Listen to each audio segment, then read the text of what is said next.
We're going to start a minute early. So welcome, students. We have a nice, not quite a quorum, but we got a nice gathering. Welcome to this is our really first class period. We're off and running here. So today is February 4th. Hopefully that's on your screen right now and you can hear me. If not, we got a big problem. Next week, you're going to be reading on energy, and I think there's 6 modules there. I didn't go back and look, but you got more listening pleasures there. Dr. Jim Drakely has a couple of PowerPoints or a couple modules to listen to as well. Those of you that are following along in the Hutjens Dairyman guide, you'll see 2 different page numbers there because the new book that came out in 2018 has more pages, so it's spread out a little bit more and has more photos in it. So you can see there's the pages. If you are in the free one that Jim has got loaded up on the website, Feeding the Dairy Herd, the energy chapter is the one you really want to review for next week as far as that goes. You'll notice I'm going to review some information from terms, and this session is a really kind of this week kind of a warm-up session, and I'm going to spend a few minutes on starch analysis, which we do not have unless you bought the new book. It's in the new book, Greenhouse Gases. We got some brand new data to share with you there, and as always, we welcome your questions on energy or anything else that you may want to talk on dairy farming. We were talking a bit earlier on some of the tough things that are happening here in the Midwest. So we're ready to rock and roll here, and if I click on the screen, it should go forward. You can see that we are now, this is terms week. You can see now that you should be busy. In fact, I've graded 2 homeworks already, so they've came in. I've seen 2 forums, very nicely done. They have not been graded, but you can see that what the marching orders are there. So this is the week now. Hang on, strap her on, students. We're off and running here. You have homework due and by the end of this week, quizzes, forums due at the end of the week here, and 6 more modules to listen to, and we'll be off and running as far as that goes, and we should be set to go. So it's going to be a whirlwind, and it should be great as far as that goes. I did have a chance to read about 30 of your introductions. Fascinating group of students. More about that next week before I start. Again, make sure you get your payments made here to Heidi. Those of you that are in the class for non-credit and for continuing education credits. Obviously, if you are enrolled, and I think there's 6 or 7 of you that are enrolled here at the University of Illinois, you trust me, if you're going to get out, you got to get out now, because you're not getting all your money back, because the classes started here the week ahead of Martin Luther King. So again, these are your drop dates if you're going to do that. Here's going to be your forum questions, and I said 2 of you already responded to it, and we'll talk briefly about these here. There's a lot of them in your modules as well. There are several neutral detergent fibers known as NDF that are available. And they are NDF digestibility, NDFD. Sometimes you see that as a small d. Usually we will be using a capital D here, and that is how much is broken down either in 24, 30, or 48 hours. More about that in just a few minutes. And then you can have Total Track NDF digestibility that comes out of the Rock River Lab. That is a patented program, so that is the only lab, and that's abbreviated TT-NDFD. More about that in a few minutes. And then the new kids on the block is UNDF, and you'll see some new numbers on that here as well. So your forum question is, which one are you going to recommend to Dan Dairyman? Dan Dairyman is our pseudo dairy farmer, so he has lots of questions for you to answer here. So which test or tests, you can pick one more if you want, and then why did you select that test, and that's what you have to put in your form for this week. Let's go and review some hot topics, what I call our updates for the terms a week as far as that goes. Be well aware that not all net energy values are calculated the same. There's about 6 or 7, as you'll see them listed down there, Rumen model programs, and every one of them do them slightly different. All energy values are estimates. They're coming off of a formula. Spartan 3, it comes off analysis. So if you have a higher NDF or lower ash or oil or starch, it will change the number. You cannot enter an energy value into Spartan 3. And I'm not sure how the other programs work because I don't work with them close enough to answer that question. So be well aware that energy values generally are not, I can't test for them. The only way you can test for energy values is to put a cow or a heifer in a calorimetric chamber, and you collect all the carbon dioxide, all the heat, all the urine, all the feces, all the milk, measure everything in, everything out. And that's how they did this years and years ago. And we don't see many of those chambers in the world anymore at this point. You're also going to look at terms, something called unavailable protein. This is protein, and that's one of your test questions. That's one of your homework questions for this week. Unavailable protein is that protein that is undigestible. In other words, it's tied up either with lignin or in plant material. And the thumb rule is 10%. 10% of most protein, in this case nitrogen, is tied up as unavailable. And when it's more than 10%, some labs use 15, so it varies a little bit as well, then you got to correct that, because all computers currently are calculating crude protein, assuming that it's at least 90+% available as far as that goes. And in your modules, you heard how some of these numbers will change there. Soluble proteins also vary depending if they're using water or buffered solution or Ringer solution as far as that goes. Soluble protein is that is more quickly breaks down in the rumen and is more quickly available to be utilized by the rumen microbes. If this is too much, then of course it spills over across the rumen wall and ends up in the bloodstream. And of course, ammonia will change rumen pH, and the liver says we will not allow the blood pH to change. And as a result, the liver will change that over to something called blood urea nitrogen. And then, of course, you'll discover in 2 weeks from now what the body does with that. We are going to delay our measurements, talking about NDFD and UNDF. The rumen models, we'll be talking more or less on these. You'll see one in the last class period. Jim will demonstrate Spartan 3. That's from Michigan State.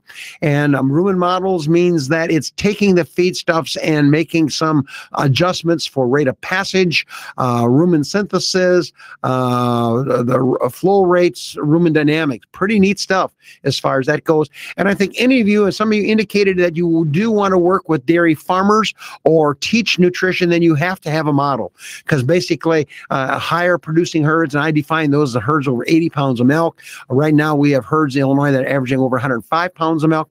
And of course, you can do some pretty neat things that you can't do without a model. In other words, you cannot do amino acid balancing. You can't look at mineral availability. It's all static as far as that goes. And it's a very dynamic energy one as well. Certainly, you want to understand this beautiful visual that Jim put together.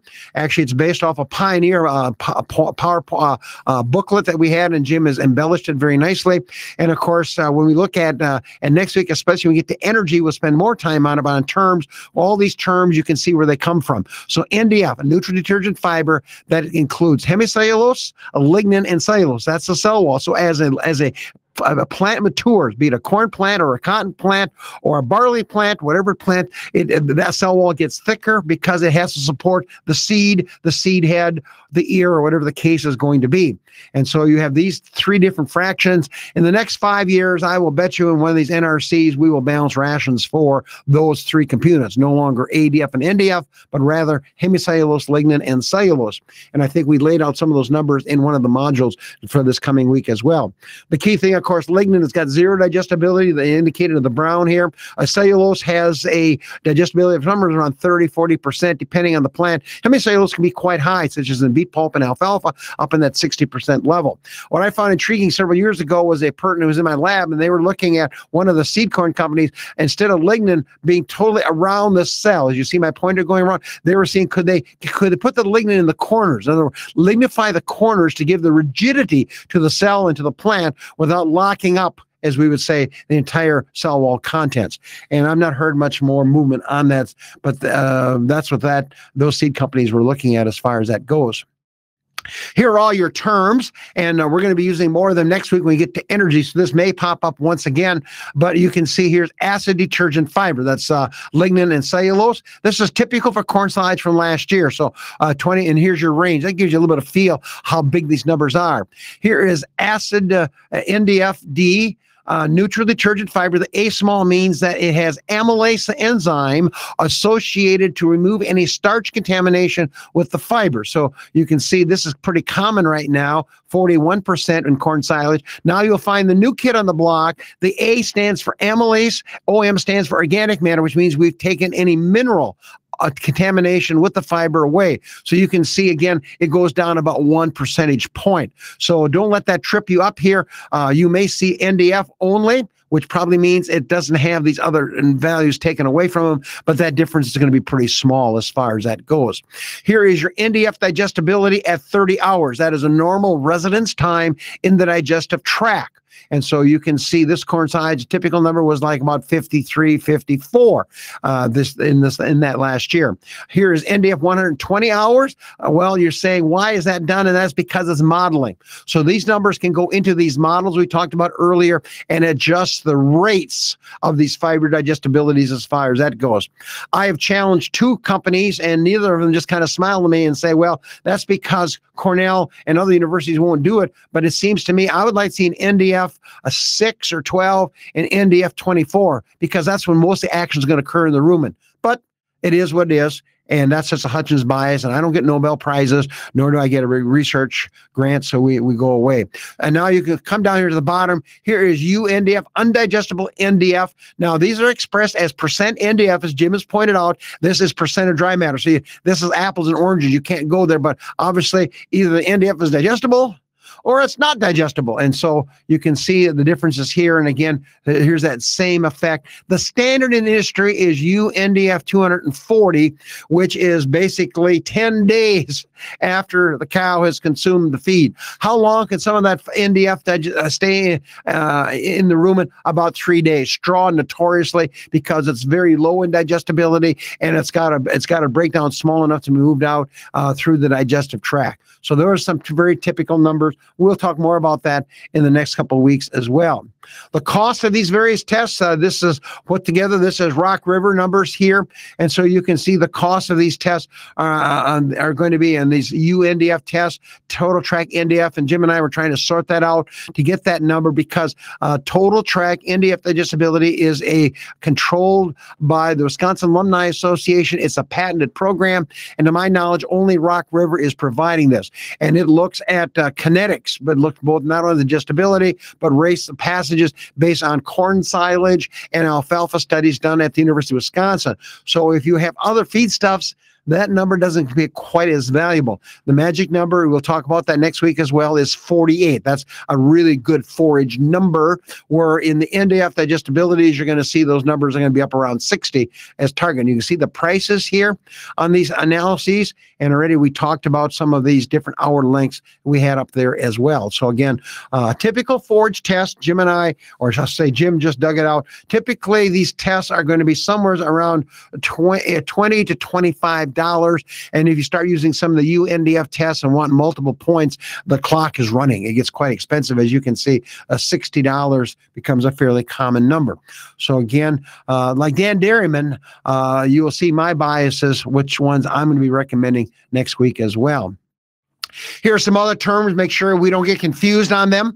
I know we have several people from other countries. In the U.S., you will see this on many forage test results. Non-fiber carbohydrate, basically it's 100 minus NDF. Let's say it's 40. Crude protein, let's say it's 10. Ash is 5. Fat is 5. So that would be 40. 50, 60, so 60 minus 100. The calculated, estimated by difference would be an NDF of 40% of that feedstuff or that ration. If I make a mistake in analyzing any one of those 4, then it adds to this number over here as well. I'm not a big fan of NFC, but a lot of companies are. Another term that is not very common, but it's still there, is called non-structural carbohydrate. That includes sugars and starch. Why am I going through this? Because I want to make sure we understand that as students, because we're going to be using these terms for the next 8 weeks, or 9 weeks actually, and so they're going to keep coming up for you at this point. I like starch, and that can be done with NIR, near infrared. More about that when we talk about forages. That's analysis. Enzymatic, it can be done with a wet chemistry analysis, but it'll be much more expensive. We can see anything organically. The near infrared, that's what NIR stands for. It can see those bonds, and it's been trained. How has it been trained? We do wet chemistry, and it has a spectrum and says, when you see that spectrum, that's starch. And away we go. Here's sugar. And again, nowadays, you'll see that in a lot of my forage analyses and my TMRs, sugars and starches. So rather than using NFC or NFC, I'm going to use NDF analyzed. I'm going to use fat analyzed, sugars and starch, and away we go. Organic acids, this would be in silages primarily, anything that's gone through a fermentation effect, and that can make up as much as 3 to 8%. Good corn silage will be somewhere around 6 to 8% organic acids. Well, that's what preserves it. So that's the good news. What's the bad news? The bad news, the bacteria can't ferment it again. You only can ferment it once, and so those carbons cannot produce VFAs or other microbial protein or other neat things that happen out there on the farm. Jim, are we all set to vote? We got we're up to 20 voters. We got the quorum now. Here we go. Jim has opened it up. On your feed tag, which nutrient increases energy level the most? So let's see how smart you are. You should know this answer. I'm hoping to see 100% here. Which nutrient increases energy level the most? The most. So you have either mineral and ash, or you can say crude protein, or you can say crude fiber, or you can say fat. So the polls are open. We got, must be in a good mood. We got about 65% of the votes in. And at that, Jim, we're going to close it. Time's money. So vote early, vote often. This is Chicago. 80% of you voted. And the right answer, the majority you got, is 69%. And that fat is higher in energy content because it has more carbon associated in its structure. And so where you come with protein, protein has the same energy content as sugar and starches because of the carbon background in it. So sugar, starch, protein, they're all the same. Minerals should be 0. Thank you. Very good. A+, because guess what we do to determine mineral and ash? We burn the doggone feed. We burn it, because it has carbon in it. So minerals are non-carbon containing nutrients in the feed stuff. Crude fiber, no, don't want fiber. As fiber goes up, basically digestibility goes down. Thanks, Jim. And so we did quite well. I was hoping to see more like 80% fat, but we're off and running. And I have no PowerPoints now, Jim. Is that good or bad? So Jim is looking here. I have no PowerPoint, so I assuming. Okay, Jim is going to click on PowerPoint, and we are back. Why did we lose it? Because we went to go webinar. Oh, okay. Well, we're off and running again. Whoop, back up, Mike. So here we go. Had you printed off the PowerPoints, Jim, are the PowerPoints unloaded usually on Saturday or Sunday? You load the PowerPoints for the week. So had you cheated and looked at the PowerPoints, you would have got that answer right, because here's the answer. And now, just eyes wide open, students, just because a feed has high mineral, let's say you buy a 40% protein supplement and it's got a lot of mineral in it. Well, that company may have put salt in there, which cow needs, and put dical in there, which cow may need, limestone, calcium, which you may have put a buffer in. So just be careful when you buy these complete feeds or complete protein supplements, because mineral content is high is not always bad news, because maybe good mineral rather than bad mineral. What's bad mineral? Dirt. Dirt's bad mineral. That's bad mineral. We know fibers basically have lower energy because digestibility is down. Fats and oils, 2.25 times more energy per gram of fats compared to sugars, starches, and proteins. And that's why proteins isn't a big factor. Now, here's a very typical feed tag that Jim put together. It's called Mike's Super Dairy 18. 18, as you can probably anticipate, that means it's 18% crude protein. Now, remember, guys and gals, feed tags are air dry, a 90% as is basis. That's one of just the way it is. Now, in Canada, it can be different. Some countries list them on 100% dry matter base, but all feed tags in the United States will be on basically a 90% dry matter basis, or actually a little bit drier. For example, what do you mean drier? Well, if you got milk replacer, there isn't much water in milk replacer. That can be 94, 95% dry matter. So here you can see it's 18% protein. That's where the number comes from. This tells you about urea. More about that in 2 weeks. Yeah, this one has lysine methionine in it. Well, that's kind of good news, but what's the bad news? Well, that lysine methionine is going to go through the rumen, and the rumen bacteria are going to say, yeah, and we're going to chomp that up and use it. Now, here you can see the fat minimums. These are always minimums. So in other words, if a company puts in more than 4% fat, that means you got a better feed. Maximums on fiber, because again, if they put too much fiber in, that means you got ripped off. So here's maximum fiber. Here's ash. This one's 10%. That's a high ash number. But now this is a complete dairy feed. So you want to ask the company, well, what this mineral? What am I getting from a mineral here? Is it all limestone or is it all salt? What? That's bad news because that's expensive. If it's buffer, then it's a pretty good deal, or magox, for example. And now we got mins and max on calcium and phosphorus. Now, here's all the ingredients listed. In many cases, you will not have unique ingredients in here because the feed tag says this could be corn, could be barley, could be wheat, this could be canola, it could be soy, that could be a lot of different things. So they put some, looks like there's no byproduct feeds in here because otherwise they would say grain byproduct feeds. So this one looks pretty much like a corn and protein supplement at this point. Here's the feeding rates down here, and there's a warning because of urea in here, and you can see it's developed by yours truly, Hutjens Enterprise Feeds, and away we go. Jim, that's pretty cool. Now, do you see a problem? Now, where's the energy value in that feed stuff? Oh, crapola. No energy value on that feed stuff. Got your ears on, students? This is the formula you have to have for this week's homework. And this is one we put together based on, because when you do rations, when you do a computer run, you got to put energy value in. And so this is a TDN formula. So calculate TDN formula, and this one is based on corn.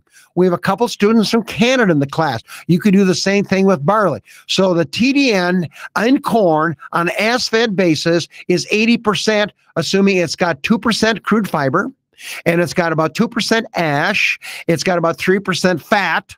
So if any of these numbers change, then obviously this number is going to either add or subtract from 80 as far as that goes. So all these values are on as is or as fed basis there. And we talked about that a bit earlier. Now, if some of you want to get an extra credit point, I'll give you an extra credit point if you calculate it this way.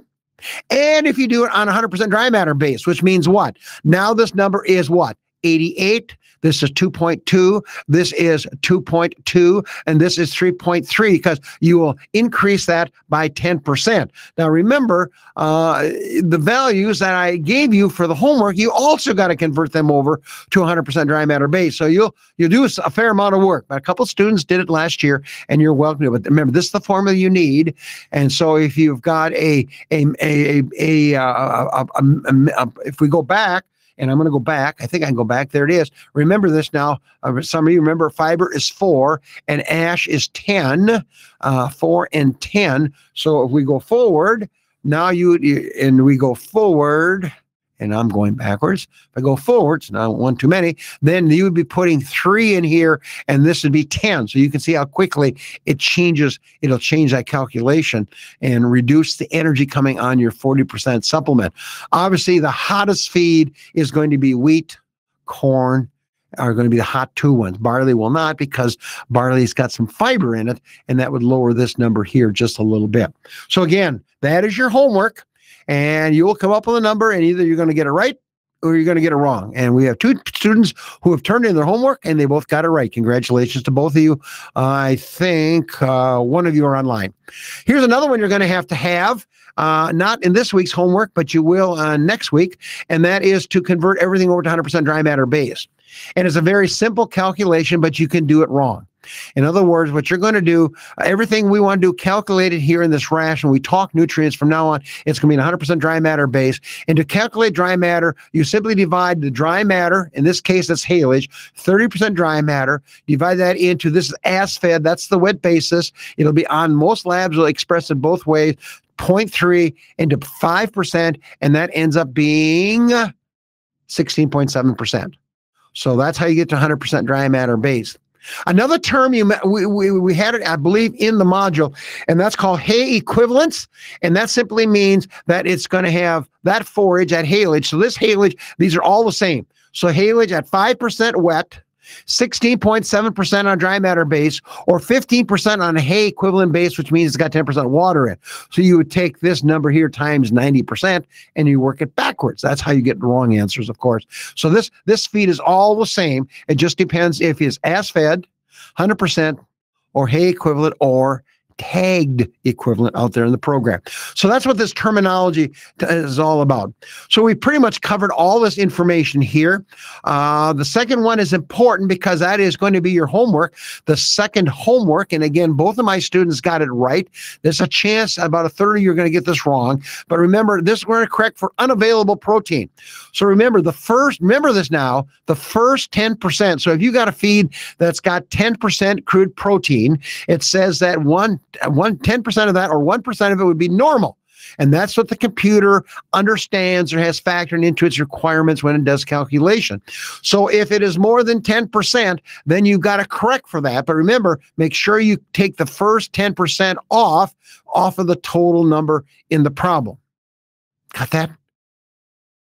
That's important. That's important.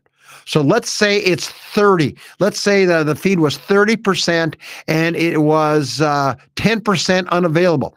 So you would say, well, 30%, that means 10% of that would be 3. So I said it was 10% unavailable. You subtract 3 from 10, that'd be 7. You subtract 7 from 30, and now you got 23.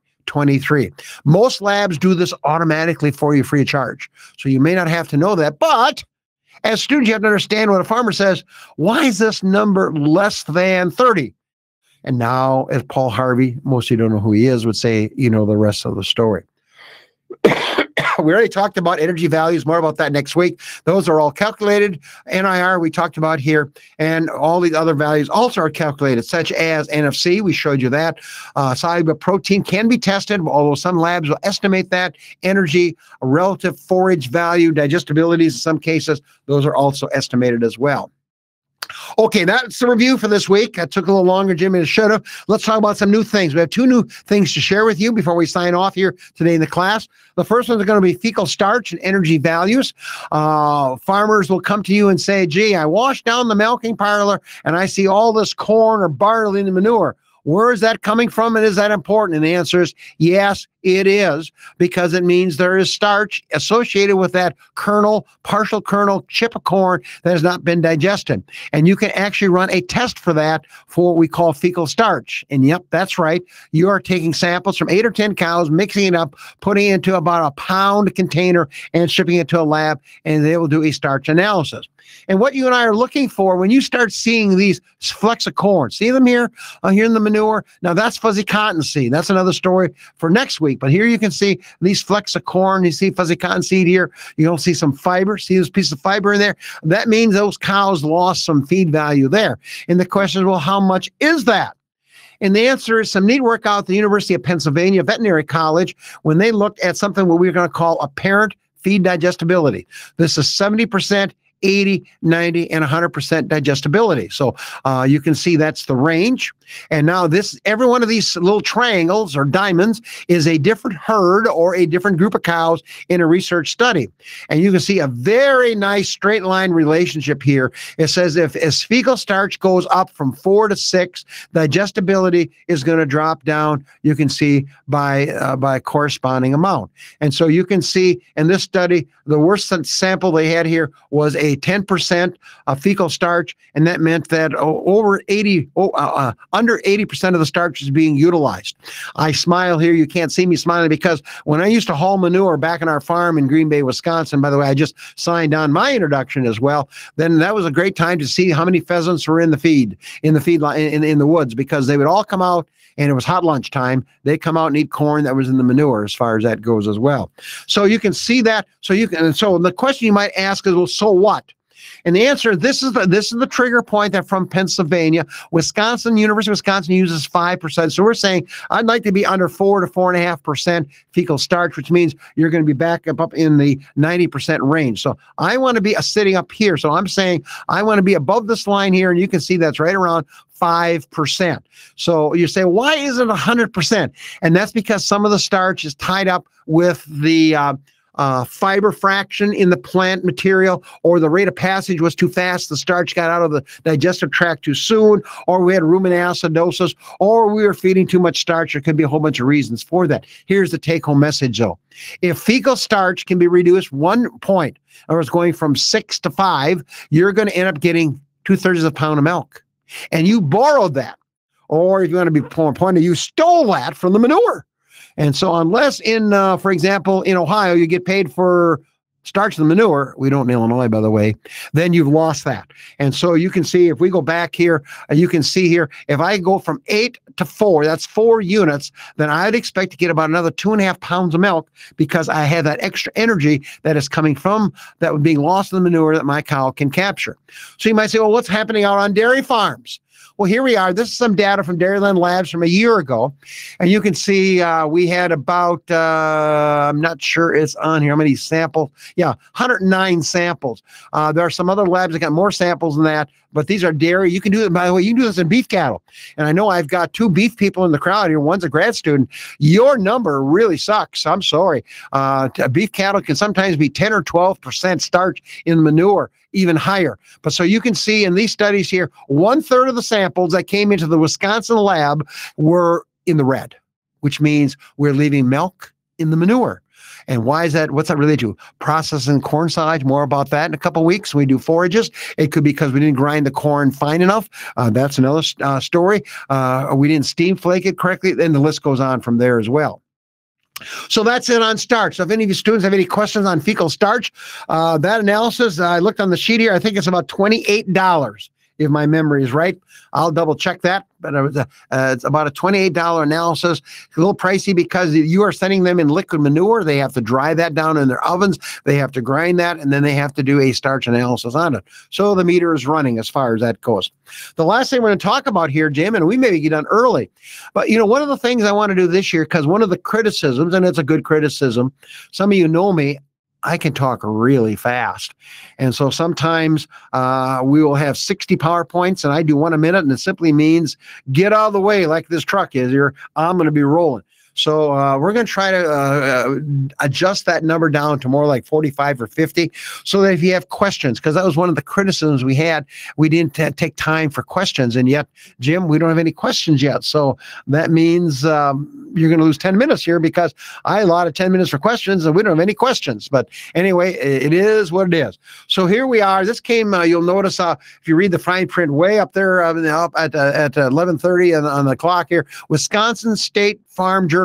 That's the statewide magazine, and this was their cartoon showing a big SUV coming down the road in Wisconsin, and the guy yelling out the window, "Hey, Kyle, stop burping! You're ruining my environment." And that was one of your homework. That were under extra credit questions. I can't say too much more about it, otherwise I'll give away that extra credit. Both of my students earned the extra credit. One student had a perfect paper, the other person did get dinged on one of the questions. That's going to be important, because companies like this are going to say, we are concerned about our environment. And trust me, when you have a farmer that abuses his animal, these companies will say, we will not buy any cheese or milk that comes from a plant that accept that milk. So they are the real gatekeepers on this one. And trust me, they will tell you what you can do, how many chickens you can have in a cage, how many chickens you can have on the floor, how much hormones you can use. Away we go. I thought I'd start out my talk, and I think there's 10 PowerPoints, so we'll be done a little bit early here. I want to say a quick word about greenhouse gases, because it probably fits here as anywhere.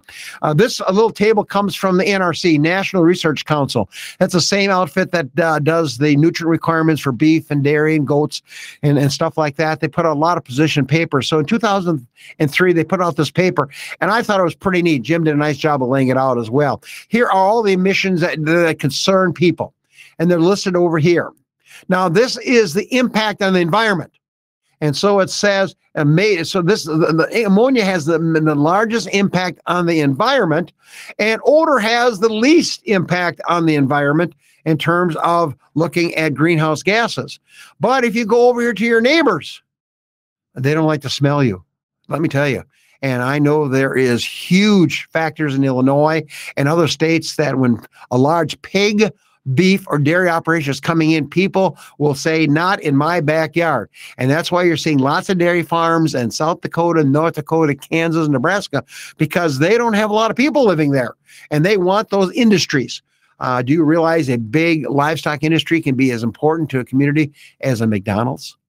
in terms of support, people employed, and dollars brought in. So I thought that was pretty interesting. I'm not going to read this to you.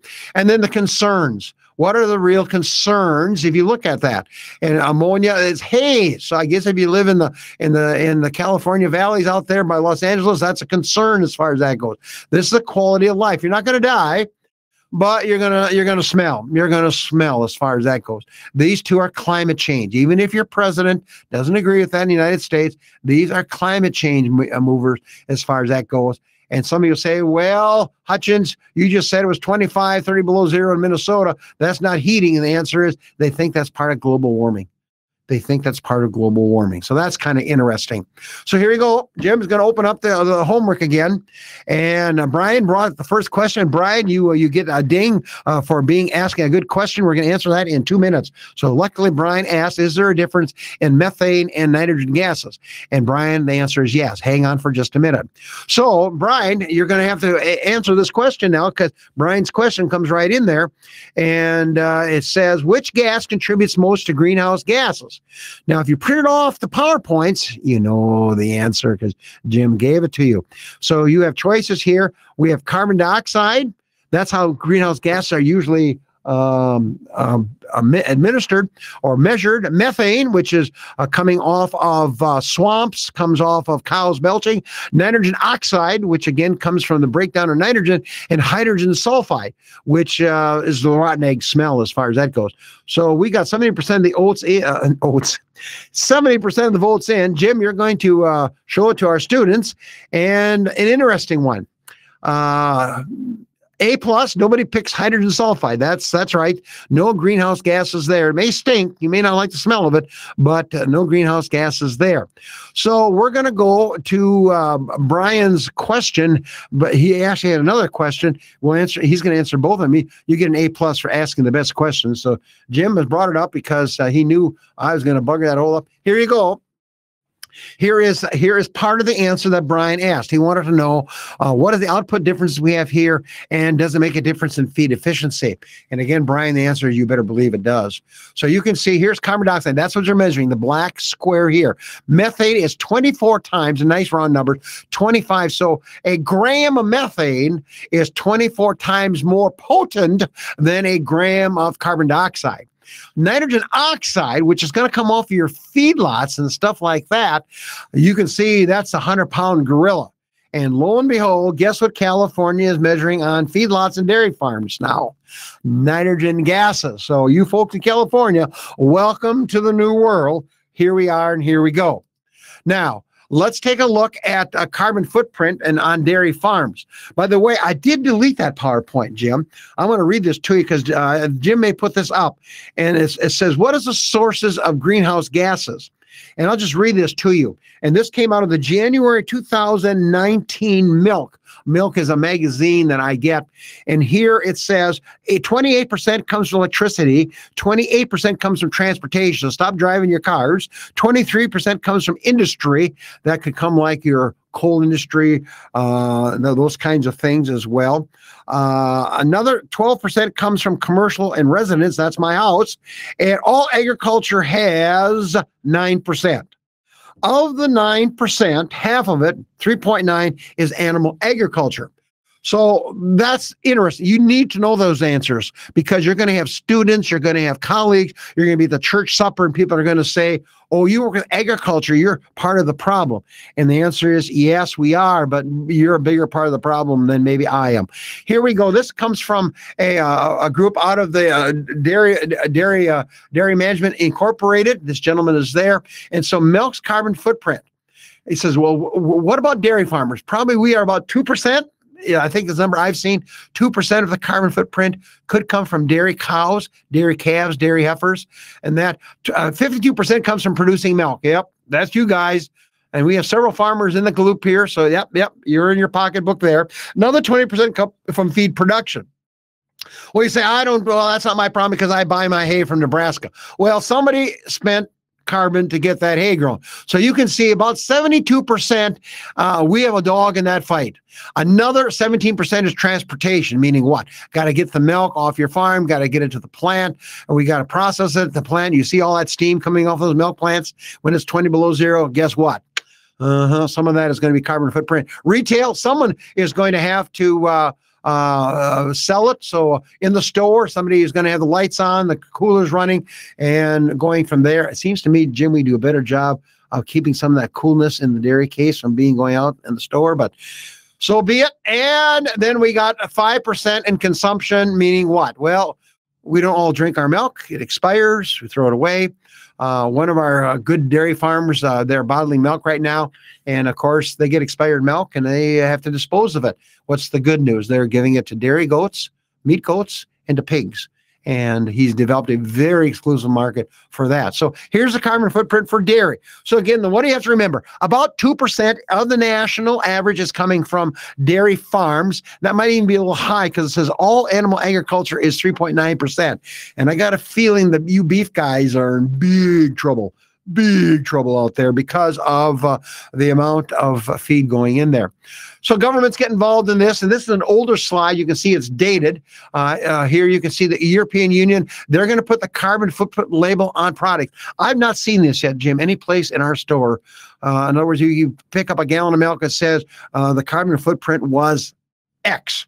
Or I pick up a tomato, a footprint is Y. Your Secretary of Ag, who no longer is Secretary of Ag, signed a memorandum that by 2020, the carbon footprint will be reduced by 25%. I think we're long there. I think we're there already at this point. You'll see why in a minute.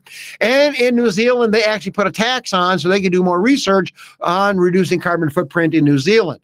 Well, of course, what happens in New Zealand gets the United States, and you'll see here in 2009, this was suggested by the EPA, Environmental Protection Agency, that they were going to tax every cow, beef cow, and hog a fee. Now, can you imagine right now our dairy farmers are losing about $200 a cow, and now we're going to put a $175 tax on it. Trust me, this idea went no place, but it came out of the Clean Air Act and Carbon Council initiatives. Now, the good news is you got a president right now that probably isn't in bed with these organizations very much, but I tell you, this was real back in 2009. That's the one that I really wanted to update here. Remember here, this came entered in 2006. Now in 2019, this number is for animal agriculture. Now be careful. This is animal agriculture. This is 4%. Now remember, this says agriculture. That includes all the crops. So I don't have that number. The number you want to know is 4% animal agriculture, and dairy is probably a quarter of that as we move on. So let's start wrapping this thing up here. And we still, and Brian, we're going to answer your question here. He asked about efficiency. Let's take a look, and here are what I call 3 Hutjens hypotheses. And Brian, this should be Sanford's hypothesis number 1. Let's express our greenhouse gases, our carbon footprint per unit of dairy product. And why is that so important? Because what's happened here, notice what's happened because of the excellent improvement in meat production, egg production, and milk production. We have really cut down, and you can see here, yes, our footprint has gone up slightly since 1990, but our efficiency has rapidly improved as far as that goes. What do you mean by that, Mike? Well, this comes from Dr. Capri, and she looked back in that's when I was born. I hate to tell you, that I was born in 1945. Not that I remember that, but anyway, to produce a pound of milk in 1944, it took 7.1 pounds of greenhouse gases per pound of milk. Now in 2007, it's 2.8 pounds, and I'll bet you a piece of pie, it's less than 2. It's less than 2. I've not seen a new number since that. So it has a tremendous, so that's why you want to ask, don't ask, because you know what's going to happen here. A high producing cow has a larger footprint than a small cow and a low producing cow. So high producing cows will reduce greenhouse gases per gallon, per pound, per hundredweight of milk, just because she ends up converting more of her nutrients into milk. Now, what do I mean by that? Well, it simply means that every day your cow gets up, if she's a Holstein, the first 13 pounds of dry matter she uses for maintenance. I call that a tax. We all know about taxes. Everybody gets to pay taxes. Your Holstein cow gets to pay 13 pounds every day. And so if she's eating 50 pounds of dry matter, you can see that 13 pounds of 50 is taxed. If she is only producing 60 pounds of milk, she's only going to eat 42 pounds of dry matter. Now you can see that 13 pounds is a much larger percent of the milk as far as that goes. So you can see here that if you're going to estimate, and you can't do this in the field, but it's a fun one to think about. If cows could really be efficient, if my cow would eat 53 pounds of dry matter, and I subtract 13 for her tax, she has 40 pounds left over to do something with. That means she can get pregnant. That means she can grow, she can get fat, or she can produce 2 pounds of milk. So it says out of that 40 pounds of dry matter, she could produce 2 pounds of milk, and that'd be 80 pounds of milk. Now, farmers who've done this for me, they'll say there's a little slippage there by about 6 or 8 pounds of milk because they're growing their young cows or some other factors. The other thing to think about, you Jersey and crossbreeders out there, Jersey cow's tax is 10 pounds because she's a smaller cow. So now I'm tall, dark, and handsome. Some of you know who I am. I'm a big guy. So my maintenance tax is higher than Jim Baltz's because he's one of those skinny dudes, you know. So basically, that means I can have an extra piece of candy when he can't have that piece of candy. But that's another story for another day, and we'll leave it at that. So again, don't you get an argument. High-producing cows today have a higher carbon footprint than they had 10 or 12 or 15 years ago, but they also are producing a lot more milk. And then the next question some of you may want to think about, and maybe you would ask that if you're really like Brian, you should have been on the stick, you should have asked that. How can I reduce greenhouse gases on my dairy farm with my veterinarians, farmers, clients of yours, or your colleagues? And here comes some efficiency. Here sits Rumensin. And Rumensin has a improved efficiency by about 2 to 3%. And the guys and gals, that's methane. That's methane right there. So, Brian, the answer is yes. Anything I can do to reduce methane, that gets you some extra credit points if you're listening. Those of you who are listening here, you do your homework this weekend. Anything you can do to reduce methane, and of course, you can see here that Rumensin, the generic name for Rumensin is monensin, so don't get tripped up by that. But you can see a nice improvement here as we see. And as cows gave a bit more milk, then you can see some other efficiencies as well. Some of you from Europe, you'll have heard about what we call essential oils. Essential oils are something like garlic oil, oregano, pine oil. There's well in excess of 30 essential oils available in the world as far as that goes. And this study came out of the Journal of Dairy Science abstracts about 2 years ago. Here's the control. Here is Rumensin or monensin, and here is essential oils, abbreviated PEMM, whatever that stands for, is essential oils, trust me. And now you can see our cows gave 3 to 5 pounds more milk. The dry matters actually went down a little bit. So when dry matters go down, I get more milk, feed efficiency goes up. And that was statistically significant with monensin, and the essential oils are even slightly better than monensin and much more than the control cows. Notice, though, butterfat tests went down when we used these products. Milk protein stayed about the same, although the essential oils dropped back a little bit. Here's what you want to look at. This was the grams of methane per pound of milk. You can see 5, 4.7, and 4.4. Statistically not significant, but certainly going the right directions. So there's somewhat. Now, you may ask, we don't see a lot of essential oils in the United States. Why is that?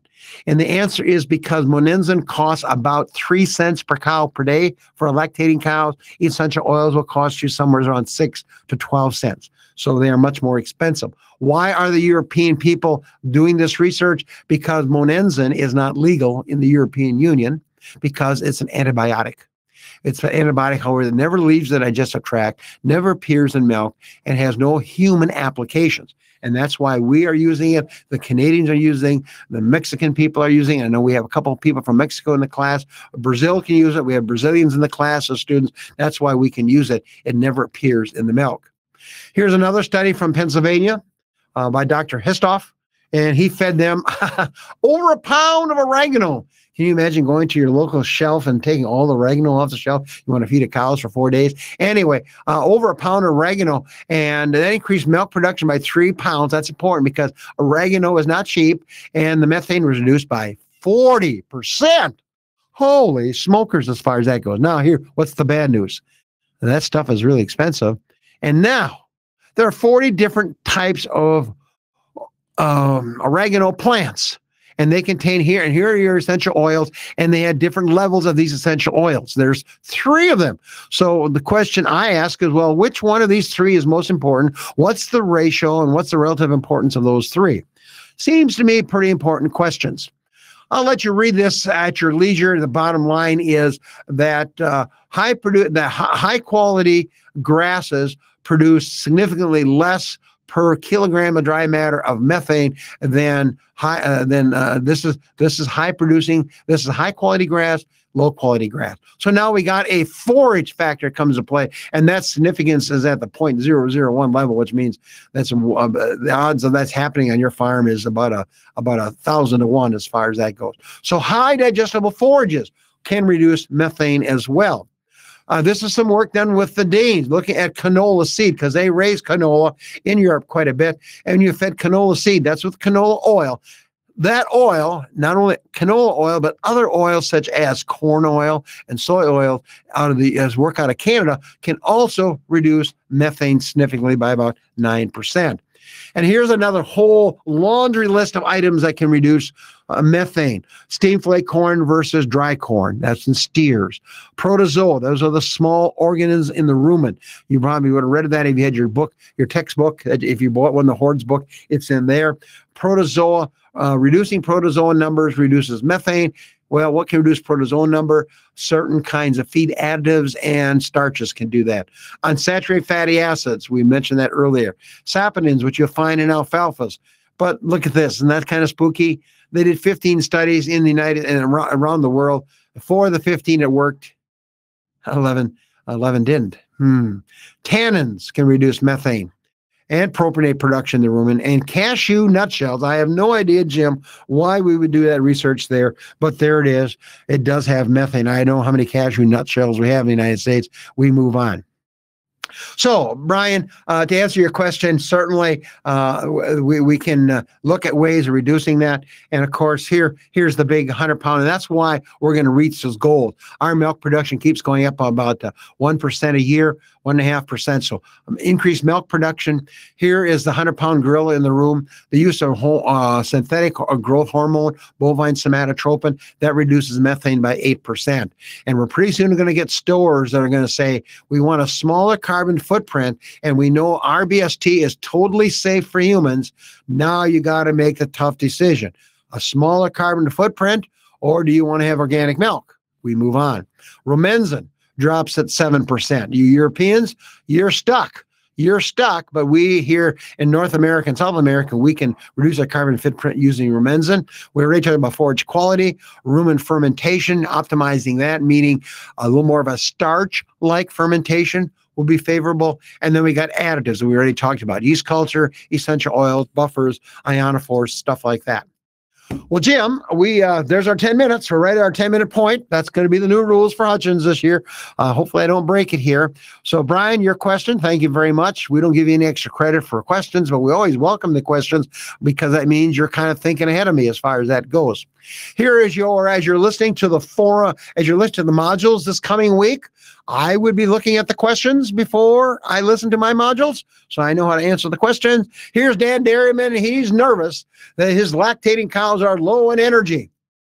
And he says, gee, what would you, if you visited Dan's farm, what are 2 questions you would ask Dan or look at while you're visiting the farm? And why did you select these 2 points or areas of concern?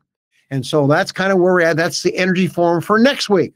And so remember, you don't have to do this till after we get done with the discussion on the 11th of February, because we'll be talking a lot about energy. and some of these answers would come easier because I have a couple of people here that are taking this class for credit to finish up their degrees. And so they have no background in dairy. And so we don't want to swamp you there. But certainly, hopefully, this is an important question because farmers are going to say, gee, I think my cows are short of energy. And it's not always 56 wind chill factor out on farms.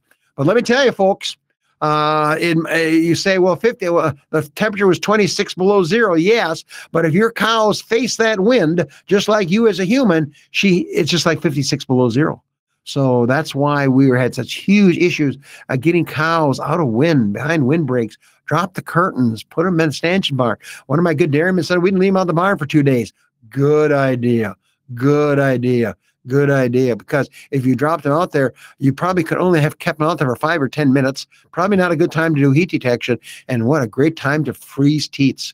Because guess what? Those appendagers hanging out there in the wind are going to get cold really fast, kind of like your fingers. That's why a lot of you will have mittens instead of gloves because you want the heat of your hand, not only just the heat of your finger around those. Well, Brian, I didn't see any more questions from you. This will be your last chance to ask a question. We are going to be done 5 minutes early, but that's not all bad. Maybe we'll see some of you in Southern Illinois. I think I have a couple of Illinois students. By the way, if you want to come to our Illinois Dairy Summit meetings, we'll be in Bloomington on Wednesday at the Corn Growers Building, which is right next to just west of the fairgrounds or Bloomington. We'd welcome you, and you could come free of charge. We provide free lunch to our students and free registration. And so if you want to come over there, grad students especially, if Wednesday is light, we start at 10 o'clock in the morning. We're done at 2 o'clock. We have two veterinarians on the program, talk about reproduction. So the theme is going to be reproduction, and then we have a couple other related topics coming in as well with it. So we welcome you to come over if you wish, students, grad students, or undergrads. Wednesday this week, we're going to be in Centralia. That's 2.5 hours away, and Freeport's 3 hours plus away. Don't think you want to go there, but we welcome you. And with that, Jim, I think we're done. So we're going to wrap up. Have a good one. Be sure you get your homework in this weekend. Remember, on terms, I need to have your forums. Well, I need to have 2 of you got it done. I have to have your quizzes done. I didn't go online to see how many quizzes were done, Jim, so we'll can't answer that question. And your homework, and I got 2 of them in. And again, I will try to turn them as quickly as I can. Thanks. Have a great week and stay dry. It looks like it's going to rain, Illinois, till Friday or Saturday, and then it's going to snow. Have a good one.